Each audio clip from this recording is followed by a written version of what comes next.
Nabi Sulaiman. Beliau adalah sosok nabi yang memiliki beberapa kesaktian.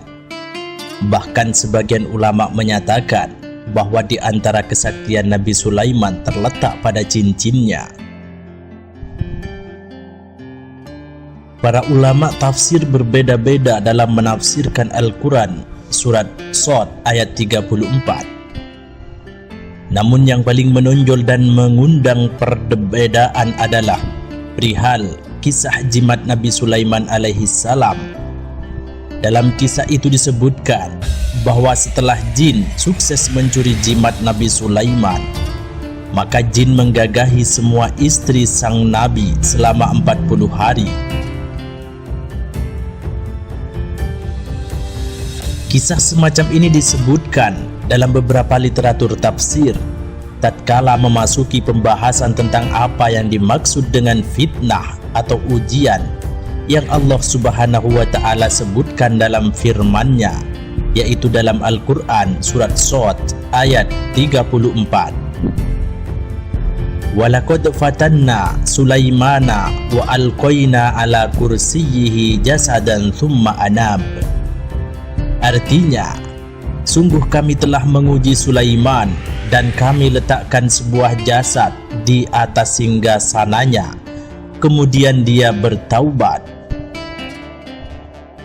Syekh Muhammad bin Shalih As-Sawi dalam kitabnya An-Nafahat Al-Makkiyah menafsirkan ayat ini.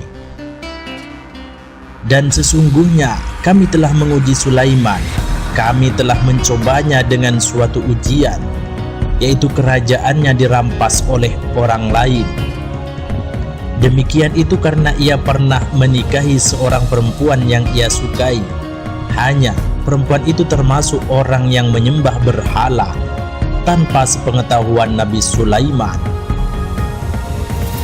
Dan tersebutlah bahwa kebesarannya itu terletak pada cincinnya.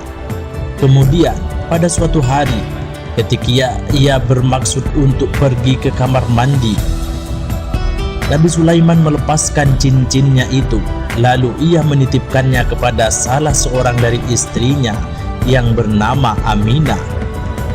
Sebagaimana biasanya,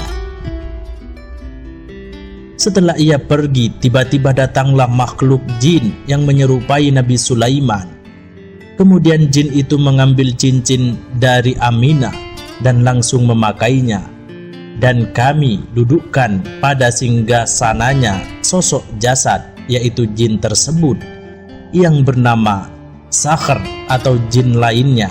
Kemudian jin itu menduduki singgasana Nabi Sulaiman. Ketika itu juga ia dikelilingi burung-burung dan lainnya. Lalu muncullah Nabi Sulaiman dalam bentuk yang tidak seperti biasanya, yakni tanpa pakaian kebesaran. Ia melihat bahwa di singgasananya telah duduk seseorang. Kemudian ia berkata kepada orang-orang yang ada di situ, "Aku adalah Sulaiman." Akan tetapi orang-orang mengingkarinya. Kemudian ia kembali, yakni kembali dapat merebut kebesarannya setelah selang beberapa hari, yaitu setelah ia berhasil merebut cincin kebesarannya, lalu memakainya dan duduk di atas singgasananya kembali. Dalam tafsir yang sejenis dengan redaksi yang cukup panjang, yang intinya, konon Nabi Sulaiman alaihi salam menikahi seorang wanita yang sangat beliau cintai, namanya Jarada. Hanya saja ia menyembah berhala di rumah Nabi Sulaiman tanpa sepengetahuan beliau. Dikisahkan bahwa kekuatan Nabi Sulaiman, baik yang berkenaan dengan kerajaan maupun kenabian beliau, terletak pada cincin yang ia pakai. Pada suatu hari ketika hendak memasuki kamar kecil, beliau menitipkan cincinnya kepada seorang istrinya, Aminah. Sebelum beliau menyelesaikan hajatnya, datanglah setan yang menyamar dalam bentuk Nabi Sulaiman dan mengambil cincin tersebut, lalu menduduki singgasana Nabi Sulaiman.